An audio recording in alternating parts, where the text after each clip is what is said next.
Ketegangan politik ternyata tidak hanya terjadi di medan perang. Dunia olahraga pun ikut terdampak, termasuk tim nasional Iran yang tampil di panggung internasional Piala Dunia 2026. Menariknya tuan rumahnya adalah Amerika Serikat bersama Meksiko dan juga Kanada.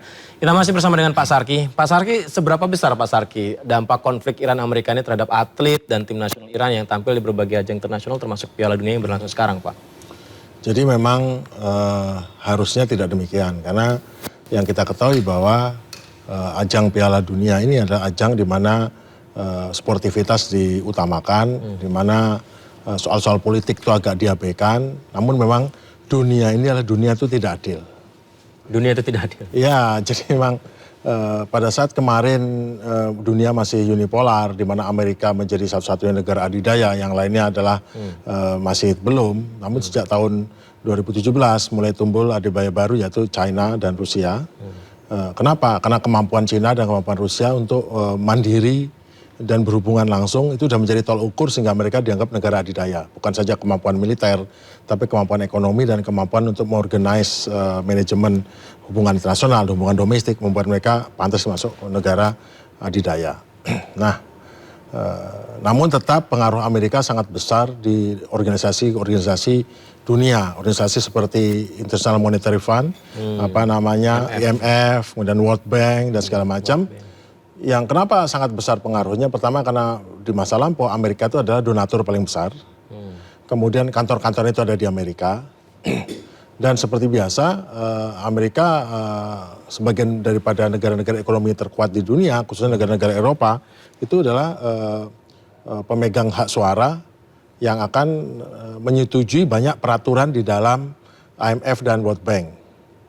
Di mana peraturan World Bank itu akan menyebutkan banyak hal, khususnya perlakuan pada negara-negara itu harusnya sama, tapi berbeda bila negara itu melakukan hal-hal yang dianggap bertentangan dengan demokrasi, bertentangan dengan asasi manusia, bertentangan dengan keadilan, gender dan segala macam.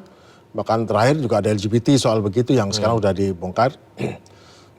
Namun ini juga menjadi masalah. Nah, sebagian dari aturan itu belum berubah sehingga apalagi aturan di dalam negeri Amerika sendiri yang membuat sangat keras pada imigran, sangat keras pada negara tertentu yang dikaitkan dengan terorisme, dikaitkan dengan hal, dan bahkan perjuangan-perjuangan kemerdekaan seperti perjuangan kemerdekaan Palestina itu bila ada yang pro maka dianggap bagian dari pendukung terorisme atau anti-Israel, anti-Semit. Nah itu kan sudah repot, sudah dijadikan peraturan, maka banyak negara yang akan masuk kategori itu. Nah Iran sendiri, karena jelas dia adalah kepala dari aksis perlawanan di Timur Tengah, yang memang berhadapan dengan Amerika, tidak menyetujui banyak hal, karena memang Amerika memberi sanksi pada dia, akhirnya otomatis dia kan kontra dengan Amerika, karena persyaratan untuk supaya tidak kena sanksi adalah mengikuti maunya Amerika, mengikuti aturan yang dibuat normal. Jadi aturan-aturan internasional itu dibuat normal sehingga hal yang sebetulnya tidak adil itu menjadi hal yang normal, norma-norma yang normal. Jadi negara-negara adidaya itu memiliki kemampuan hegemoni atau dominasi. Tidak hanya mendominasi secara militer sehingga membuat fakta-fakta pertahanan, membuat kesepakatan-kesepakatan yang membuat ekonomi. Di mana dibilang ekonomi, maka ada negara-negara yang berkawan dengan dia, yang mengikuti aturan dia atau mengikuti kemauan dia, ataupun bagaimana berperilaku yang tidak merugikan dia, akan mendapat prioritas. Tapi negara-negara yang berperilaku dianggap kurang baik, tidak tepat, tidak sesuai, maka mendapatkan sanksi. Masalahnya adalah sanksi itu bila dilakukan oleh negara tersebut atau Amerika itu nggak masalah. Masalahnya adalah namanya secondary sanction. Jadi bila ada negara yang dia sanksi, kemudian ada negara lain berhubungan dengan negara itu, maka negara itu kena sanksi juga. Nah ini kan membuat akhirnya jadi negara pariah. Tapi ternyata aturan itu juga diterapkan sampai ke bidang budaya dan bidang olahraga. Di mana bidang budaya, contohnya pada saat Rusia menyerang Ukraina karena masalah Ukraina mau masuk NATO dan lain sebagainya, itu langsung Rusia tidak boleh ikut tali balet di mana, nggak boleh ikut olimpiade, nggak boleh ikut ini atau ikut lomba nyanyi. Tetapi terbaliknya pada saat kejadian Israel melakukan yang jauh lebih kejam dan jelas dikatakan sebagai manusia, dia tetap boleh ikut Tetap ada sepak bola dunia, tetap ikut lomba nyanyi, seni, budaya. Artinya apa? Ya memang bahwa penerapan ataupun penegakan daripada aturan regulasi itu memang berdasarkan kesepakatan demokrasi, yang mana demokrasi itu ditentukan bagi siapa yang megang suara. Dan siapa yang megang suara ternyata bukan soal adil dan tidak. Megang suara bisa dibeli atau dipengaruhi dengan apa? Kalau dia punya ketergantungan ekonomi, kalau dia punya ketergantungan budaya, kalau dia punya ketergantungan hubungan dengan Amerika atau negara yang powerful ini, maka dia memilih untuk tidak mendukung orang ini, meskipun dia tahu orang ini tidak salah. Ada ini juga nih Pak Sarki.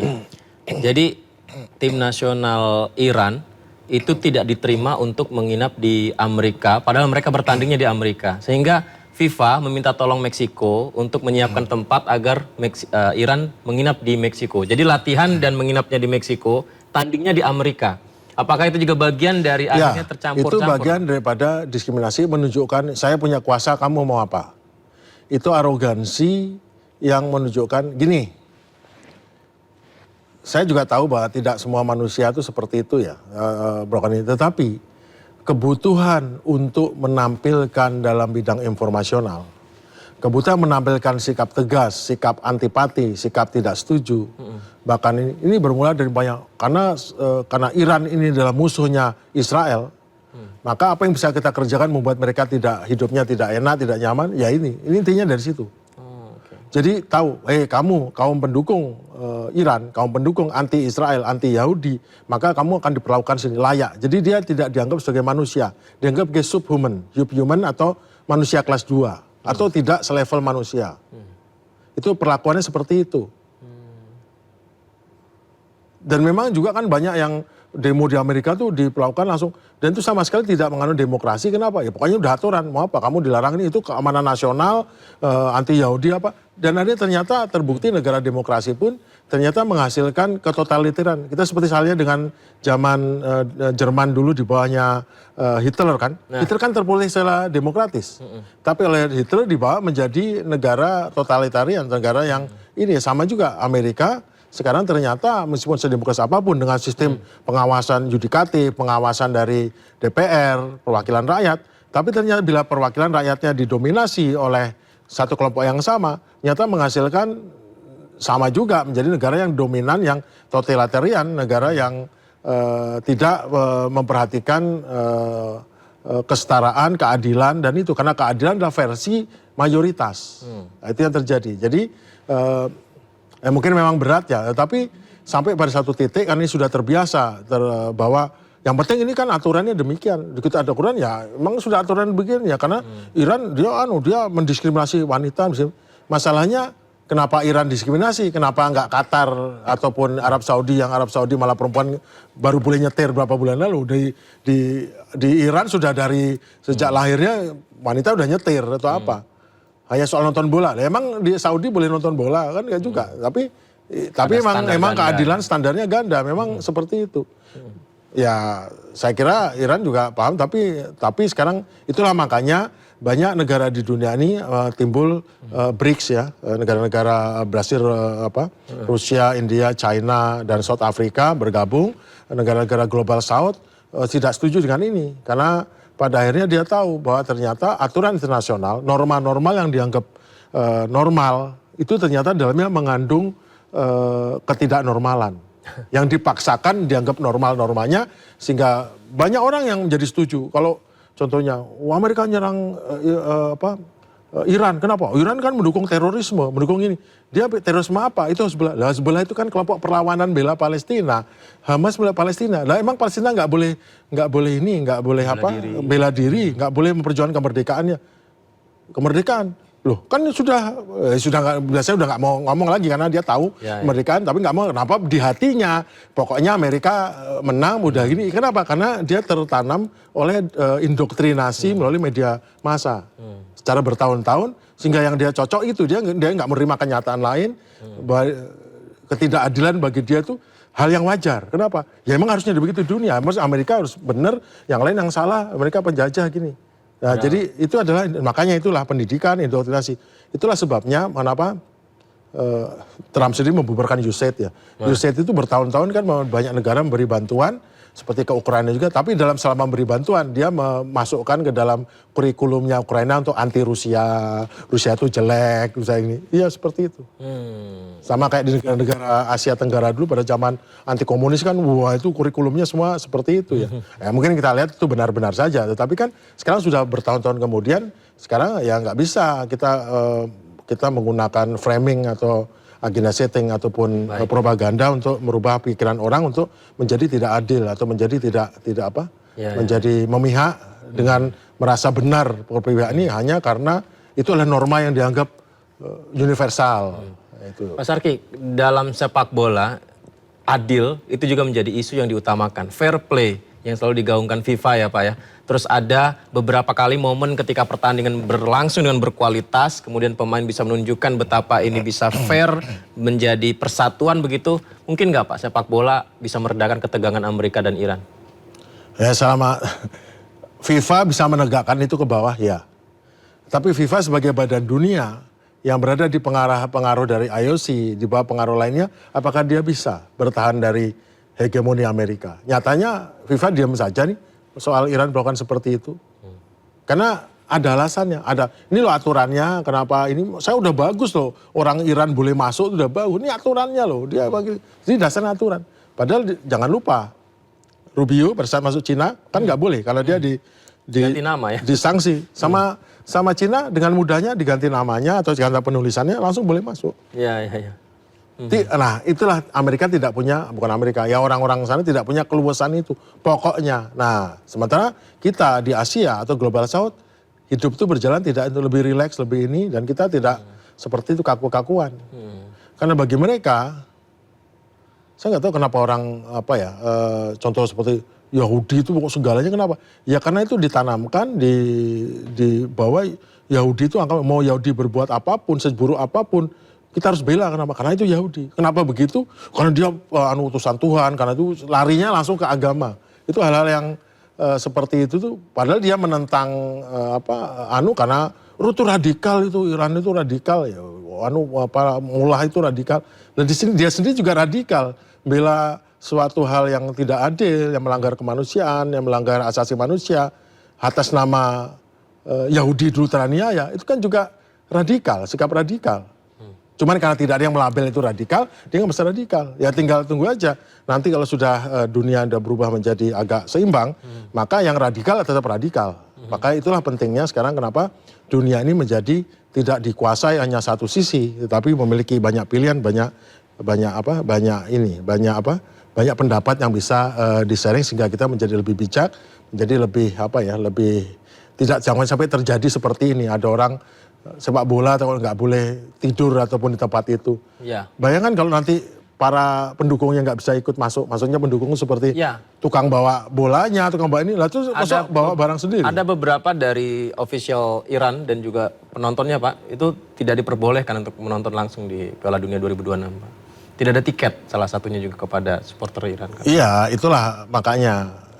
Saya juga pengen tahu tuh pendapatnya pendukung Amerika untuk seperti ini apa. Tapi saya kira kalau orang-orang semacam itu mesti, ya memang negara teroris, negara penjara, ngomongan gitu kan. Tapi di mata hatinya buta untuk nggak ngelihat. Di sisi lain, yang kamu bilang negara yang merdeka membela itu apakah berbeda? Kan sama saja. Cuman ya karena kamu seneng, kamu menjadi tidak membutakan mata hati untuk ngelihat seperti ini. Kan sekarang sangat tidak adil. Sepak bola yang semuanya harus bisa ini, bisa bebas, bisa nonton, bisa gembira. Baik, boleh diminum dulu Pak. Mungkin ini kita menarik sekali pembicaraannya dengan Pak Sarki. Waktu kita sayangnya terbatas Pak Sarki. Mungkin terakhir sebagai penutup Pak Sarki, ini apakah sudah sampai di ujung ketegangan Iran Amerika Israel ini Pak? Ataukah ini masih baru bab yang akan terus berlanjut Pak Sarki? Akan sampai mana ini? Amerika, khususnya Amerika ya, butuh segera berhenti perselisihan ini. Kenapa? Karena selama ini Amerika, kan sekarang aneh ya, harga minyak naiknya tidak sampai di atas 100, itu udah gak masuk akal. Ternyata diam-diam yang terjadi adalah dari teluk saja, itu kan sehari biasanya 20 juta barel yang keluar. Namun ternyata Arab Saudi melalui pipa minyak yang ke Laut Merah bisa mengirimkan 8 juta barel atau 9 juta barel. Akibatnya tekor sekitar 11 juta barel ataupun 12 juta barel. Dan Amerika diam-diam setiap hari selama beberapa waktu ini sudah mengeluarkan sekitar 10 juta barel dari reserve, dari cadangannya. Untuk mengkompensasi, tapi itu pun juga tetap susah untuk menahan, harus naik dari mulai angka, kita ingat angka 65, 67, sekarang udah naik 90, sekitar $20. Tapi kan Amerika nggak bisa nahan itu terus. Dan juga sebagian negara sudah mengurangi konsumsinya sehingga harga tetap terjaga. Karena nggak ada yang mau, karena akibat daripada harga naik itu kan inflasi. Cina pun juga mengurangi konsumsinya dengan dia mengeluarkan, dia sehari bisa 2-3 juta barel dikeluarkan. Tapi Cina jauh, dia sanggup 1,5 tahun, 2 tahun dia punya cadangan, jauh lebih banyak daripada Amerika. Tapi dia tetap sekarang dia hanya 3-2 juta barel sehari untuk dikeluarkan, dan dia sudah mulai terjadi inflasi juga. Nah, jadi tetap Amerika yang pasti blink duluan, karena ada ciri-cirinya. Serangan terakhir ini besar sekali, itu adalah serangan penutupan kelihatannya. Dan Trump sudah bilang begini, ya nanti mungkin perdamaian kita bisa mengambil uranium Iran tanpa tertulis di perjanjian. Artinya berarti perjanjian yang nggak ada kata-kata uranium itu nggak apa-apa, toh nanti kita bisa ambil juga nanti belakangan. Nah itu kata Trump, itu kata kuncinya. Dan waktu makin mendekat di primary, pemilihan primary untuk antar partai untuk bertarung nanti di itu beberapa calonnya Trump tuh kalah.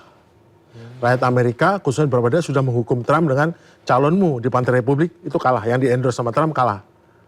Nah apalagi nanti bila berhadapan dengan nanti di pemilu setelah bulan November, maka dua hal, yaitu bagaimana untuk jangan sampai Amerika kesulitan bidang ekonomi, inflasi menjadi resesi, menjadi depresi, dan kemudian pada bulan November, maka yang blink duluan adalah Amerika. Meskipun nanti perdamaiannya tidak perdamaian ini, tapi mungkin perdamaian bersifat dingin, di mana tetap Amerika, Iran akan ada nggak enak hidupnya atau ini, tetapi pasti dibuka, Iran dapat uangnya, dapat ininya, tetapi nuklirnya juga mungkin tidak dikembangkan. Tapi yang jadi masalah tetap Israel. Dimana Israel pasti cari gara-gara, kenapa? Karena dia tidak ingin Iran punya waktu cukup untuk menikmati sanksi yang melepas, menikmati hidup yang lebih baik setelah bertahun-tahun, karena dia tahu masa depan Israel yang diinginkan sebagai simbol kemakmuran Timur Tengah, simbol dari hub seperti Singapura di Asia Tenggara, itu yang dia inginkan, itu akan hilang pada saat Iran terlepas sanksi dan bisa hidup normal jadi negara lain. Jadi pesaingnya akan mengalahkan Israel, itu yang ditakutkan oleh Israel. Oke, baik. Pak Sarki, terima kasih banyak Pak. Mungkin kapan-kapan kita bisa ngobrol kembali Pak ya. Terima kasih banyak Pak Sarki sudah mampir di sini. Dan pemirsa, konflik Iran, Israel, dan Amerika Serikat telah menunjukkan bahwa satu percikan di Timur Tengah dapat berdampak pada keamanan ekonomi dan stabilitas dunia. Di tengah ancaman eskalasi dan ketidakpastian, harapan terbesar tentu ada pada diplomasi dan komitmen bersama untuk mencegah konflik yang lebih luas. Baru saja kita berbincang bersama analis strategis militer Marsikal Pertama TNI Purnawirawan Agung Sasongko Jati Sarki atas analisisnya pemirsa. Terima kasih, saya Yudi Handel pamit undur diri. Sampai malam. Sampai jumpa.